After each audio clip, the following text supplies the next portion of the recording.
Hello friends and welcome. Today I'm going to show you how to create your very own Frankenstein monster. I know it's not really Frankenstein. I know the story, but we're just gonna call him Frankenstein for the sake of simplicity. And I'm just going to show you how to create this very cute tapestry. He's very cute. And I am going to be using a Tunisian simple stitch. My apologies, the first two rows are black, so I know black yarn is hard to see, but bear with me. We're just going to chain 21, and once you've changed your 21 chains, we're going to turn them onto the back side. So if you run your fingers through the back side of your chains, you feel little bumps, and we're going to work onto those bumps. As you can see, this very first bump right here, we're going to skip because this loop counts as one. So we're just going to go straight to the second loop, insert our hook, yarn over and pull. Again, we're just going to do this all the way down this row. And another tip, if you're having a little bit of trouble inserting your hook and pulling your loops onto your hook, that just means that you have a little bit of a tighter tension, and you might want to undo your chains and chain them a little bit looser, but that's up to you. Of course, this is actually a fairly smaller project, so I do think that you can get away with using your regular crochet hook. I am using a Tunisian crochet hook, but it's okay. You'll figure it out. And you should end up with 21 loops on your hook. Well, we're going to do a return pass, which is a unique thing about Tunisian simple stitch. We go forwards and we go backwards within one row, just like knitting. But we're just going to chain, or we're going to chain one, but we're just going to yarn over and pull through that very last loop. Just going to pull, and that's going to be our chain one. We're going to yarn over and pull through two of our stitches, pull through two, pull through two, pull through two. So just once again, we're just going to yarn over and pull through two of our stitches all the way down this row. Then for our very second row, we're just going to try to grab your row and pull it apart. And as you can see, there's a little bit of stacks of like these stacks, like these loops right here. We're just going to insert our hook onto that front loop only, yarning over and pulling up. So once again, you pull your row, and as you can see, you just insert your hook onto that front loop of your previous row, just like so. And we're just going to do this all the way down our row. This is going to be our repeat for the rest of our project.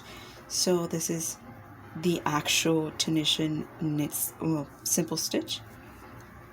And once again, we're going to do our return pass. Of course, you should always end up with 21 loops on your hook. Once again, we're just going to yarn over and pull through that very last stitch for a chain one. Yarn over, pull through two, pull through two, pull through two, all the way down this row. So now for our very third row comes the little fun, because we're going to introduce our new color. As you can see on our pattern, we start with a black, and we're just going to do exactly the same thing. Just pull apart your little row and see the stacks. We're just going to insert our hook onto the next front loop, just like so. And instead of yarning over with our black like we have been doing, we're just going to yarn over with our new color. In our case, it's going to be black, so just like this. And we're just going to alternate our colors. So we drop our green and we pick up our black. I like to move my tail back and forth so that it catches with my working yarn. Once again, we just drop our black and we pick up our green, and we insert our hook, yarn over and pull. And we just do this all the way down our row. We should end up with a black stitch.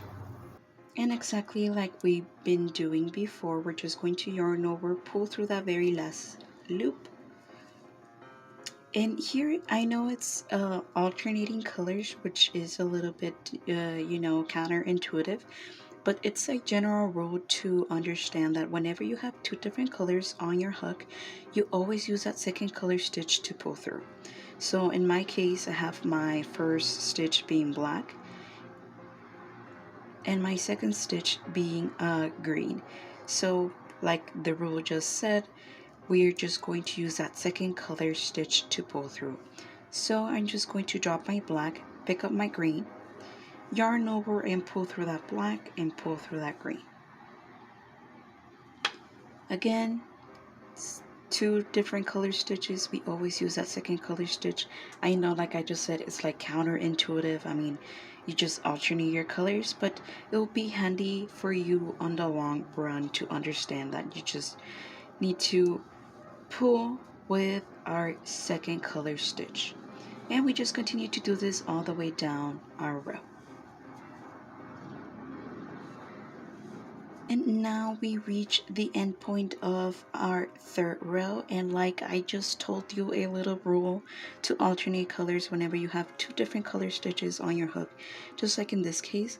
Well, we're just going to break that rule for the edge for these last two loops, just for them too. The reason being is because we want to start our very fourth row with the right color. So if we were to actually follow the rule and use our black, we'll start with our black, and we don't want that. We're just going to undo that a little bit, and instead of yarning over with our black, we're just going to yarn over with our green, and this actually ensures that we start with the right color. And actually, this is where I leave the explanation. The rest of, this tapestry is fairly easy, and now you have your foundation, your color change, your color introduction. Everything that you need to know is right here within this little 3 rows. And of course, down below I always leave the Pinterest pin that I'm following, or you can always take a screenshot of the picture on screen.